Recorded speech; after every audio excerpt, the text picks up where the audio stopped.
બોટાદના લાઠીદન ગામમાંથી 12 બાંધા ડુપ્લિકેટ બીડી સાથે વેચાણ કરતા મેહુલ નામના શખ્સને ઝડપી પાડ્યો છે।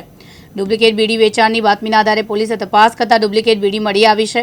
ડુપ્લિકેટ બીડીના મુખ્ય આરોપી ઇરફાન શરીફભાઈ રહેમા મોહમ્મદનગર બોટાદ હોવાનું નામ ખુલ્યું છે।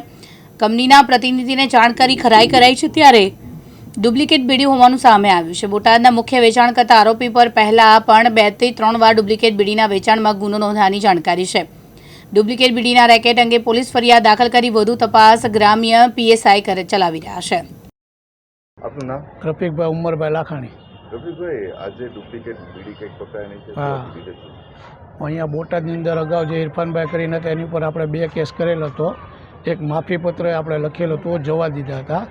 આજે તે જે અમે લાઠીદળમાં પકડીને તો એમાં એનું નામ ખુલ્યું છે। તો અગાઉ અવારનવાર ડુપ્લિકેટ બીડીમાં એના નામ આવે છે।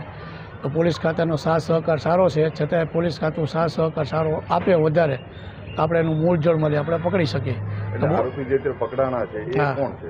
એ લાઠીદળમાં એને માલ આપેલો સાહેબ ઇરફાનભાઈને, એટલે વેપારી છે। વેચાણ જે કરતા હતા એની ઉપર પહેલા કોઈ ગુના દાખલ થયેલા? હા, 3 એફઆઈઆર નોંધેલી છે। એ વ્યક્તિ કોણ છે, ક્યાં રહે? ઇરફાનભાઈ અહીંયા મોહમ્મદનગરમાં હુસેની ચોકમાં।